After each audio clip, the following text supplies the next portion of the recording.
안녕하십니까. 부동산 해결사 솔로몬입니다. 자, 오늘은 좀 가벼운 얘기 해드리려고 합니다. 현실적으로 본인 연봉별로 살 수 있는 내 집 마련용 아파트를 한번 알려드리려고 그래요. 자, 최근에 금융에 대한 규제가 좀처럼 쉽게 완화되는 모습이 없습니다. 그래서 LTV와 DSR 이 양쪽에 대한 규제를 모두 다 충족시키면서 대출을 받아야 되고요. 또 그마저도 실제 내 소득 기준해 가지고 어느 정도 수준까지 대출을 끌어다 써야 내가 생활도 하고 또 자녀 부양도 하면서 생활을 이어나갈 수 있을지 고민이 많이 되실 것 같아요. 그래서 우선은 연봉부터 한번 살펴보겠습니다. 자, 여기 준비한 연봉표는 2024년도 기준에서 연봉별 월 그리고 연 실수령액입니다. 여기 구간이 가장 많으실 것 같아요. 이제 부부 합산 기준으로 저는 생각을 했고요. 부부 합산, 혼인신고가 되신 분들 부부 합산해가지고 연봉 7천에서 보통은 뭐 한 1억 2, 3천 정도, 그 정도 안쪽으로 보통 많이 들어오실 것 같아요. 수도권 거주하시는 분들은요.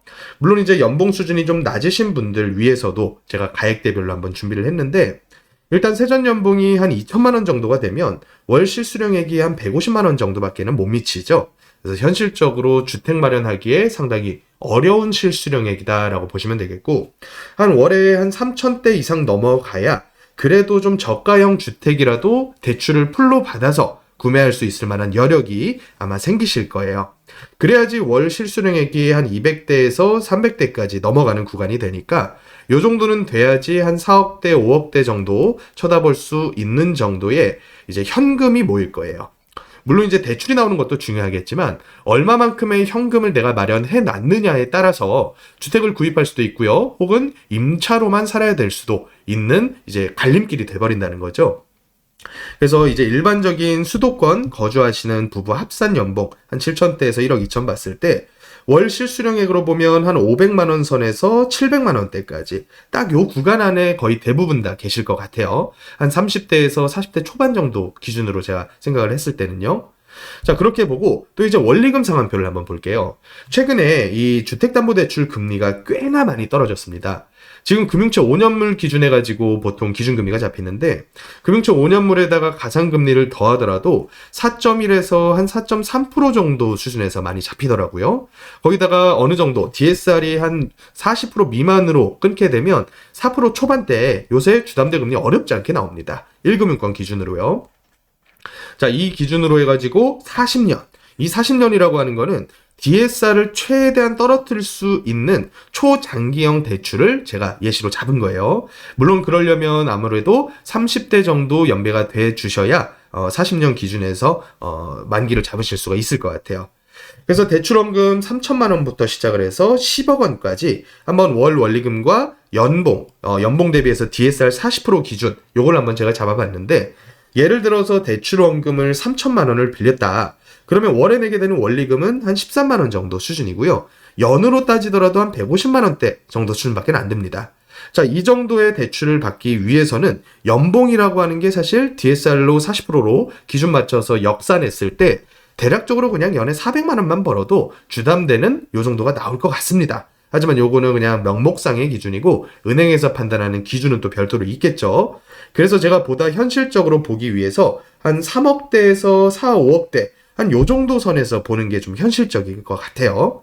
그래서 예를 들어서 3억이라는 대출 원금을 내가 40년 만기로 4.15% 금리로 원리금 균등 상환, 그러니까 원금 플러스 이자 상환액을 동시에 하는 요 원리금 총액이 매월 균등하게 나온다라는 전제 하에서 한번 계산을 해봤습니다. 자, 그렇게 됐더니 한 130만 원 돈, 요 정도 수준이 현재 집계가 되고요. 연으로 따졌을 때는 한 1,500에서 1,550 정도 요 사이 구간이다 보니까 3억을 대출받기 위해서 여기 있는 연봉 기준은 세전입니다. 세전. 세전 연봉 40% 기준으로 맞추려면 적어도 연소득이 한 4천만 원 정도에는 미쳐야 된다. 그러니까 연 4천 연봉, 합산 연봉이신 분은 한 3억까지는 DSR 40% 기준을 넘지 않고서 빌릴 수 있다라는 결과가 나온 거고, 예를 들어서 4억을 빌린다. 그러면 원리금 상환액이 170만 원, 그리고 연 원리금으로는 한 2천만 원 정도 상환을 해야 됩니다. 이 금액을 빌리기 위해서는 세전 합산 연봉이 5천만 원 초반대는 넘어가야 된다는 얘기가 되겠고요.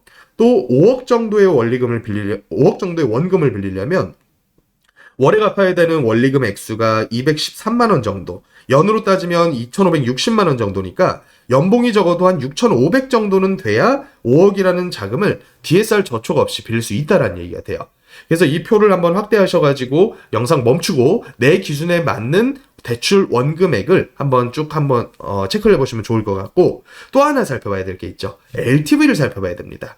DSR은 차주의 상환 능력 대비해서 대출 총액을 정해주는 거고요. LTV 같은 경우에는 담보물의 가치 대비해서 대출의 총량을 정해주는 규제입니다. 그래서 현재 60%, 70% 이런 정도 선에서 LTV 상한선이 정해져 있죠. 예를 들어서 비조정 지역 1주택 매수는 70%, 2주택 매수는 60%, 이런 식으로 적어도 60에서 70%까지는 LTV 상한선까지 대출이 나오는 현재 상황이고요. 또 생애 최초 주택 매수라던가 혹은 신혼부부라던가 정책 자금을 쓰게 되면 한 80% 수준까지도 LTV를 허용을 받을 수가 있어요. 예를 들어서 주택가액이 5억짜리를 기준으로 했다. 그러면 LTV 60%까지 적용을 받으면 대략적으로 3억 정도의 대출 원금을 빌릴 수가 있다는 얘기고, 70%면 3억 5천, 또 80%면 4억까지 빌릴 수 있으니까 각각 들어가는 현금이 2억, 2억 5천, 2억에다가 1억 5천, 그리고 한 1억 정도. 한 요 정도의 현금이 있으면 대출을 풀로 땡겨서 5억짜리 주택은 살 수 있겠다 생각을 하시면 되겠고요. 또 서울이다라고 감안해서 한 10억짜리를 보면 10억짜리 60% 6억 빌리고 7억 빌리고 8억 빌려서 현금이 적어도 4억, 3억, 2억씩 요 정도 금액은 필요로 한다는 얘기죠. 그러면 요걸 종합적으로 살펴서 현실적으로 내 연봉 대비해서 대출을 받을 수 있을 만큼 풀로 땡겼을 때 어느 아파트를 내가 살 수 있을지 이 부분까지 한번 보면 좋을 것 같아요. 예를 들어 현실적으로 주택 가격이 한 4억짜리를 본다.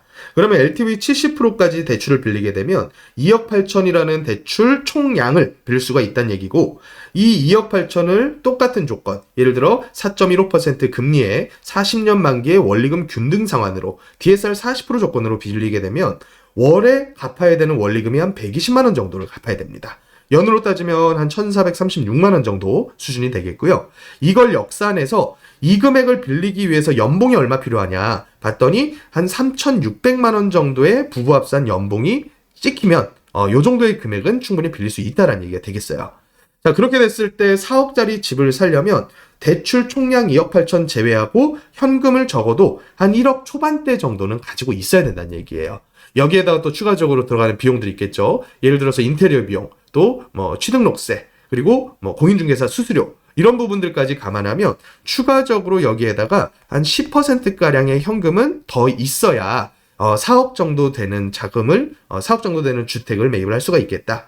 그리고 또 6억대를 본다. 그럼 6억짜리 집을 사기 위해서 LTV 70% 4억 2천을 빌리게 되면 연에 갚아야 되는 원리금 합계가 한 2,154만 원 정도가 계산이 됩니다.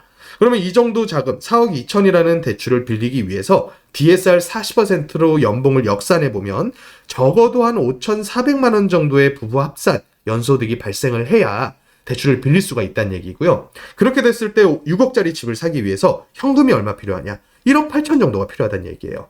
이거 생각보다 얼마 안 들어가네 라고 생각이 들 수도 있어요.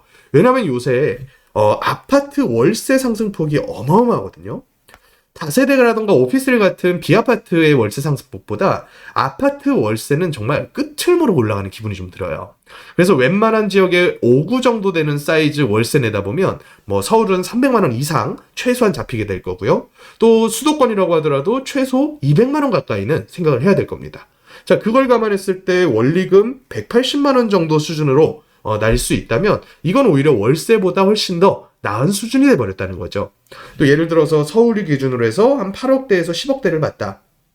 8억짜리 아파트를 산다라고 했을 때 70% 5억 6천 대출을 받아서 원리금 240 내면서 연으로 2,872만 원 정도의 원리금을 상환을 해야 된다. 이걸 또 40%로 역산해서 연봉 계산해보면 부부 합산 연봉이 7천만 원 초반만 넘게 되면 대출 5억 6천을 빌려서 적어도 8억짜리 정도의 아파트는 살 수가 있다는 얘기가 돼요. 자, 여기서 제가 아파트라고 특정한 이유가 있습니다. 자, 아파트라고 특정한 이유가 뭐냐면 다세대라던가 다른 형태의 주택들은 대출 총량이 온전히 내 손에 들어오지가 않습니다. 일단 단독당하고 같은 경우는 대출이 거의 중단에 가까울 정도로 대출이 어려운 그런 상황이 돼버렸고, 다세대가 문제가 지금 굉장히 심각해지고 있는데, 다세대를 거주 목적으로 주담대를 받게 되면 과거까지는 서울보증이라던가 여러 보증 상품을 통해서 MCI, MCG라는 상품을 가입을 할 수가 있어요. 이게 뭐냐면 흔히들 얘기하는 방빼기를 안 할 수 있는, 그러니까 방빼기라고 하는 게 뭐냐면 나중에 혹여라도 요 담보 물건이 경매로 넘어가게 됐을 때 이 경매 시에 우선순위로 넣어지게 되는 소액 보증금 최우선 변제권을 은행에서도 제외하고서 대출을 해준단 말이에요. 그러니까 나중에 발생할 은행에서의 미상환 리스크를 미리부터 대출 총량을 줄임으로써 리스크를 해지하겠다, 이런 의미로 보시면 돼요. 또 이걸 방어하기 위해서 보증해 주는 게 바로 MCI, MCG인데 지금 현재 아파트 제외한 주택들은 이 보증 상품이 가입이 안 되고 있는 상황이에요. 자, 그렇다 보니까 총량이 70이 아니라 거의 40에서 50% 수준으로 줄어버렸다는 거죠. 그래서 결국에 내 집 마련 원하시는 분들은 원하는 상품도 물론 아파트겠거니와 현실적으로 대출이 나오는 총량을 봤을 때도 웬만하면 내 집 마련용으로 아파트만 보시는 게 현재는 훌륭한 대안이 돼버렸다는 얘기예요. 그래서 조금 더 자세하게 넘어가서 그러면 이 가액대별로 어느 지역에서 어떤 아파트 사는 게 나을까? 제가 대략적으로 제 기준에서 괜찮아 보이는 아파트들을 좀 꼽아봤거든요. 자, 일단 주택가격 2억짜리를 사고 싶다. 현실적으로 불가능하다. 적어도 수도권, 서울 수도권에서는 굉장히 어려울 것이다. 뭐 일부 경매라던가 50% 이상 유찰된 그런 건이 아닌 이상에는 솔직하게 제가 말씀드릴게요. 필요현금 적어도 6천이라도 있어야 2억짜리라도 볼 수 있는데 2억짜리를 대출 풀로 땡겨가지고 살 바에는 지금 상황에서는 조금이라도 빠르게 1억 구간까지는 넘어오셔야 됩니다. 현금을 1억 이상까지는 만들어놔야 서울 수도권에서 내 집 마련으로 출발을 할 수가 있게 돼요. 이거 1억이라고 하는 금액이 직장생활 5년 이상 하신 분들은 마련해야 돼요. 5년에서 10년 이상 직장생활 했는데 1억도 없다. 그러면 약간 문제가 있는 거예요. 아무리 뭐 연봉이 낮다 어떻다 얘기를 하더라도 저는 현실을 말씀을 해드리는 겁니다. 그래서 저축만이 살 길입니다. 이 자본시장의 단 한쪽이라도 담그기 위해서는 현금 1억은 필수다. 그래서 저축만이 살 길인 금액대가 주택가격 2억대다. 자, 근데 3억 넘어가면 길이 조금 열려요. 어느 쪽에서 열리냐면 서쪽이랑 북쪽에서 열립니다. 인천 가보면요, 서울하고 출퇴근 가능한 구가 예를 들어서 뭐 지금 이미 지하철이 다 깔려있는 부평구 쪽이라던가 아니면 앞으로 GTX라던가 9호선 직결이라던가 또 이런 여러 가지 노선들이 확충될 계양구라던가 서구 같은 지역들. 자, 이런 지역들은 3억선에서 현재 구축 라인들 충분히 살 수 있어요. 5구간이라 8사도 운만 좋으면 3억대 후반 정도에서 살 수 있습니다. 예를 들어서 부계동이라던가 계산택시에 있는 구축들이라던가 아니면 저 계양역 근처에 있는 규련택지에 있는 아이파크라던가 요런 아파트들이 연차는 있지만 그래도 8사 정도까지도 3억 후반대로 노려볼 수 있는 아파트들이고요. 또 의정부 같은 지역들도 신축은 어려워요. 현실적으로 3억대 신축은 5구나 8사 조금 어려울 수 있는데 장암동이라던가 호원동 같은 데 구축 라인들 보면 3억대에서 거주 그래도 할 만한 대단지 아파트들 엔간하면 살 수 있어요. 또 이거를 조금 규모를 작아가지고 주규모를 작게 해서 뭐 나홀로 아파트나 2, 300세대급으로 가겠다. 그러면 부천시 같은 동네 잘 찾아보면 3억대에서 8사 정도 라인들도 나홀로 아파트 많이 나와 있습니다. 자, 아무것도 안 하고 월세 사는 것보다는 이게 훨씬 더 나은 대안이다. 얘기를 제가 드리는 거고요. 자, 4억 현금. 4억 현금을 내가 대출 풀로 땡겨서 살려면 현금 1억 2천 플러스 한 10% 정도는 마련을 해야 된다. 그러니까 1억 한 3, 4천 정도 있으신 분들께서 원리금 120 내면서 살만한 4억대 아파트 수원에 있습니다. 수원에 있는 호매실지구, 영통지구 같은 데 있는 구축들 30평대를 살 수가 있어요. 이런 지역들이 강남권 출퇴근까지 왕복 그래도 한 3시간은 잡아야 되는 동네들이에요. 하지만 이걸 포기하고서 월세 120 내면서 수도권 다른 지역에서 월세 살겠다? X. 저는 4억짜리를 사서라도 수원이나 아니면 고향 행신동 쪽에 있는 20평대라던가 인천 규련동이나 동양동 쪽에 있는 소규모 택지들 이런 지구들에 있는 30평대들까지 노려볼 수 있는 금액이니까 합리적으로 선택하시면 좋을 것 같고요. 자, 5억대 라인 넘어가면 이젠 조금 더 가까워져요. 예를 들어 용인 동백지구. 여기 신규 택지로 꽤나 규모가 큰 택지입니다. 그렇다 보니까 주변 환경이 꽤 깔끔하고 학교라던가 여러 가지 기반 시설들 꽤나 잘 갖춰지고 있는 동네고, 또 재건축 노리면서 10평대라도 몸택하겠다 하시는 분들은 드디어 5억대 넘어가면 상계주공 15평, 16평대를 들어갈 수 있는 정도의 자금이 됩니다. 현금 얼마 필요하냐? 1억 5천 플러스 10%니까 한 1억 6, 7천 정도 현금에다가 월 상환액 150만 원. 이 정도 금액으로 충분히 들어갈 수가 있어요. 자, 그리고 안양, 평촌 일대 한번 보면 안양 평촌 내부에 있는 재건축액이 나오고 또 학군 좋은 이런 아파트 사기에는 자금이 조금 부족하죠. 그래서 외곽에 있는 비산동이라던가 혹은 뭐 호계동이라던가 이런 동네 찾다 보면 적어도 25평 정도 되는 거주할 만한 단지형 아파트는 5억 선에서 살 수 있어요. 그래서 이런 지역들 눈여겨보시면서 저가 매물들 나오는 거 잘 살펴보시면 좋을 것 같고요. 자, 6억대 넘어가면 더욱더 가까워집니다. 자, 서울 진입이 이제 시작이 돼요. 그래서 어디로 진입하면 좋냐? 제가 여러 차례 입지적인 가치가 반영이 너무 늦게 되는 그런 지역들을 소개해드렸던 데 중에 하나가 전농동 쪽이에요. 전농동에 있는 구축 라인들이 실제로 현장에 가보면 주변이 이제 아파트로 개발이 아주 오래전에 다 완료가 돼 있고요. 어느 정도의 경사는 존재는 하지만 그래도 주변 환경이 아이 하나 키우면서 살기에 상당히 괜찮거든요. 역과의 거리는 좀 있습니다. 그리고 구축이다 보니까 좀 수리도 해야 될 거고요.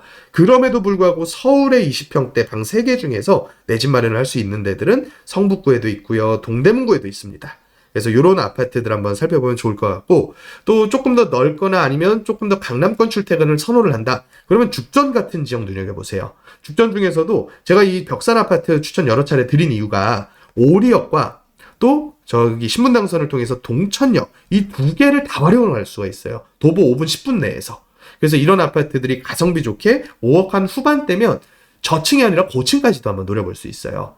또 동천역 기준에서 서편, 서북쪽 라인 보면 소규모로 영풍 아파트라던가 진로 아파트라던가 조금 주변 환경은 좀 깔끔하지는 않지만 그래도 거주하기에 상당히 지역 입지가 괜찮은 그런 아파트들 저가로 많이 있거든요. 그래서 이런 아파트들이 현금 얼마 필요하냐 봤더니 2억 안짝 필요합니다. 물론 월 상환액이 이제부터는 좀 늘어나죠. 근데 부부 합산해가지고 여기다 관리비 포함하면 한 200 될 거예요. 부부 합산해서 연소득이 세 전으로 한 5천 중반 정도 찍힌다. 그러면 실수령액으로 봤을 때 대충 한 300만 원 초중반 정도 될 거란 말이죠. 300만 원 중반대까지 되겠네요. 그런 분들께서는 아끼고 아껴서 절약해서 괜찮은 아파트 저가 매물 나오면 담아 놓는 거 제가 봤을 때 월세 사는 것보다는 훨씬 나은 선택일 거다 보여지고요. 자, 7, 8억대 넘어가면 이제 본격적으로 서울입니다. 예를 들어서 가양성지, 강서구 가양성지는 21년, 22년까지 인기가 무지하게 좋았던 아파트죠. 괜찮은 살만한 9호선 라인 쪽 드디어 7억대부터 볼 수가 있게 되고요. 또 삼선 푸르지오나 삼선 힐스테이트, 성북구 쪽 라인에서 그래도 굉장히 괜찮은 아파트들입니다. 자, 8억대 넘어가면 동대문 장안 힐스테이트, 이제 연차가 좀 짧아져요. 그리고 사당동 경남 아너스빌, 여기가 어디냐면 그 남성역 쪽이거든요. 남성역에서 저기 언덕 숭실대 쪽 넘어가는 역세권 반경에 있어요. 근데 여기가 소규모고 주변에 뭐 환경이라던가 아니면 뭐 교육이라던가 이런 게 좋은 그런 지역은 아니에요. 솔직하게 말씀드리면. 그런데 입지가 끝내줘요. 7호선 역세권이면서 여의도건 아니면 강남이건 어디든지 간에 출퇴근이 무지하게 좋은 동네입니다. 그래서 3룸짜리 이런 데서 사게 되면 그래도 부부 둘이서 아이 학교 가기 전까지 살기에는 너무나 훌륭하죠. 한 8억대에서 이런 지역 구하기가 쉽지가 않을 거예요. 자, 대신에 현금이 이때부터는 2억대 한 중반 이상 들어가야 돼요. 대신에 원리금도 한 240, 50 정도는 생각을 해야 될 겁니다. 그래서 부부합산 연소득이 적어도 7천대는 이제 넘어가야 선택할 수 있는 아파트다. 조금 더 넘어가서 9억, 10억대 가게 되면 재건축 사업성 좋은 데들 아니면 입지 끝내주는 서울 지역의 구축들까지 넘볼 수 있는 그런 정도의 가액대가 돼요. 예를 들어서 강서구에 있는 등촌 부영 32평짜리 끝내주죠. 거기다 분당 까치마을 여기가 건영빌라가 미금역 초역세권입니다. 용적률 100% 안 되는 빌라 단지인데 단일 평수 22평으로 돼서 현재 노후계획도시 특별법의 적용을 받기 위해서 통합재건축으로 동의서를 걷고 있는데요. 물론 이제 너무 좁죠. 22평짜리에다가 구축이니까. 하지만 재건축 노리면서 미금역, 신분당선과 분당선이 통과하는 미금역을 노리기에는 사실은 좀 버텨볼 만하다고 봐요. 그래서 부부 두 분이서 예를 들어 강남 출퇴근 하신다. 그러면 이런 동네에서 몸테크를 젊은 나이에 하시는 거는 나쁜 선택이 아니다. 특히나 용적률 100% 미만 단지들은 예를 들어 2종 상한 용적률인 한 250까지만 적용받아도 2.5배 지을 수 있어진다는 얘기예요. 물론 소형 평수 위주여가지고 무조건 뭐 84짜리를 분담금 없이 갈 수 있다. 이런 보장은 못 드리지만요. 그래서 어쨌든 드디어 본격적으로 사업성 좋은 상급지의 재건축까지 볼 수 있는 가액대가 9억대다. 그러면 현금 얼마 필요하냐? 봤더니 풀 대출 끌어쓰게 되면 한 3억에서 3억 조금 더 들어갈 것 같아요. 여기다 수리나 이런 거 감안하면 한 3억 초반대 정도. 그 정도 수준에다가 또 이제 가액대가 커지니까 취등록세 만만치 않을 거예요. 그래서 3억 한 초중반 정도 가지신 분들께서 대출을 70% 6억 3천까지 끼게 되면 월에 300 미만 가지고도 재건축 아파트에 몸테크를 할 수 있게 됩니다. 나쁜 수치 아니라고 저는 봐요. 자, 10억 넘어가게 되면 서울로 진입을 해요. 좋은 동네로요, 그것도. 중구의 남산타운 20평대. 여기 이제 복도식이에요. 복도식이어서 구조라던가 이런 게 그렇게 좋진 않지만 실제로 제가 리모델링 깔끔하게 해서 사는 신혼집을 한번 가보니까 그래도 아이 하나 어렸을 때까지 키우면서 살 정도의 사이즈는 나옵니다. 또 워낙에 대단지고 리모델링 추진을 하는 단지다 보니까 계속해서 언급이 되고 있는 단지죠. 그리고 제가 여러 차례 추천해드렸었던 신당 삼성 같은 아파트들. 여기가 이제 청구역 역세권이에요. 청구역 내려가지고 그 신당 8구역 사이길로 해가지고 쭉 올라가다 보면 바로 역세권에 있는 언덕배기에 있는 재개발된 단지인데 여기가 지하주차장도 깔끔하게 잘 돼 있고요. 또 단지 규모도 크고요. 청구역에다가 신금호역까지 역세권을 상당히 많이 끼고 있는 단지입니다. 그래서 여기는 입지가 깡패기 때문에 실거주 목적으로 깔끔하게 수리해서 들어가게 되면 재건축 기대하지 마세요. 본인 살아생전에 안 될 거 감안하고 들어가는 겁니다. 대신에 입지를 누릴 수가 있게 돼요. 그래서 이런 지역들이 이제 드디어 10억대로 볼 수 있는 상급지의 괜찮은 깔끔한 아파트들이다. 또 마포 쪽도 있죠. 서강주에스 같은 광흥창 상수 쪽 라인들 보면 20평대에 있는 한 10에서 15년, 조금 길면 한 20년 차 정도 되는 아파트들의 20평대를 누릴 수가 있게 돼요. 그래서 이런 아파트들 가성비 좋게 10억 선에서 보게 되면 현금 3억, 3억에다 플러스 한 10에서 15% 필요할 거예요. 3억 한 중반 정도 현금 가지고 월 상환액 300 정도 금액 내면서 관리비 한 20, 30 정도 발생하면서 살게 되는 겁니다. 물론 DSR이 합산해서 9천만 원 정도 이상은 되어줘야 DSR 40% 적용을 피해서 받을 수가 있게 되겠죠. 자, 이거 넘어가지고 가게 되면 이때부터는 이제 선택의 영역이라고 보여져요. 10억대를 넘어가는 금액대는 사실은 여러 가지의 변수들, 아파트 값을 구성하고 있는 여러 가지 변수들 중에서 한 개 정도가 혹은 한 개 이상 정도가 결핍되어 있지 나머지는 완벽하다. 예를 들어서 10억대 이상에서 경부 라인에 있는 뭐 판교는 좀 무리죠. 위례 작은 평수라던가 아니면 미사, 광교, 동탄 이런 엔간한 상급 지역 신도시들에 있는 30평대 어디든 다 노릴 수 있는 금액대가 되고요. 또 그런 지역들은 아무래도 통근보다는 교육 생각해서 가시는 분들이 많겠죠. 그럼 통근에다 무게중심 두겠다. 그러면 10억대 넘어가면요. 사실은 동작구라던가 성동구 아니면 마포구 괜찮은 중상급지에서 아주 신축의 30평대만 아니면 엔가는 데는 다 찔러볼 수 있는 금액대예요. 그러니까 이거는 가족회의 해야 된다는 얘기예요. 어떤 변수에다가 무게중심 둬가지고 지역 선택할 거냐. 대신에 이런 지역들 선택해가지고 투자 겸 거주 목적 아파트 선택하려면 적어도 연소득이 이때부터는 1억대는 넘어가줘야 됩니다. 그래서 원리금 상환액이 적어도 300만 원대 이상에서 400만 원 가까이 나오는 구간이기 때문에 상당히 월소득 세후 소득 대비해서는 부담이 될 수도 있는 구간이 되고요. 또 필요 현금 같은 경우에도 3억대에서 4억대까지 필요로 한 구간이다 보니까 이 부분은 이제 조금 더 기다릴지 아니면 좀 무리해서라도 지금 여러 가지 이유에 따라서 직접 구매를 바로 넘어갈지 이때부터는 고민을 좀 해보시면 좋은 결정 내리실 수 있을 것 같아요. 자, 그래서 현실적인 조언을 좀 드렸습니다. 오늘은 연봉 대비해가지고 대출을 풀로 땡겨가지고 살 수 있는 그런 지역들과 아파트들까지 쭉 한번 추천을 드렸는데 현실과 여러 가지 대안들을 같이 고려를 해야 될 것 같아요. 근데 이제 대안이라고 했을 때는 임대차 사는 거거든요. 임차 거주.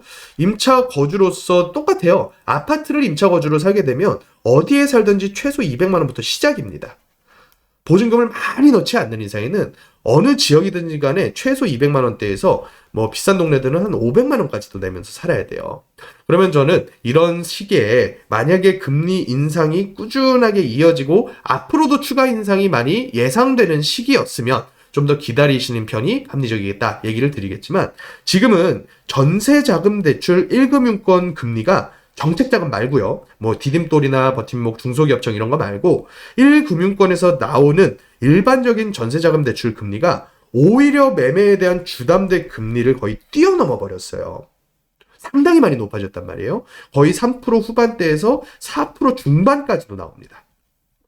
그래서 이런 시기에는 오히려 주담대를 어느 정도 감당 가능한 수준까지 끌어다가 합리적인 괜찮은 대안에다가 내 집 마련을 싼 매물 많이 나올 때, 지금 이제 실거주 목적 주택에 대한 매도 물량 쏟아지는 시기가 어느 정도 안정화가 되어가고 있거든요. 자, 그럼 뻔해요. 앞으로 연착륙 장기화예요. 연착륙 장기화.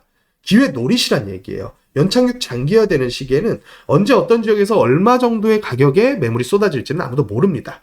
그래서 제가 오늘 계산해드렸었던 연봉표 그리고 LTV, DSR 잘 고려하셔가지고 합리적인 수준에서 내 집 마련 꼭 성공하셨으면 좋겠고, 또 젊은 20, 30대 분들께 한 가지 조언을 드리자면, 적어도 내가 5년, 10년 정도의 직장 생활을 하고 있으면 적어도 현금 1억 정도는 빠르게 마련을 해라.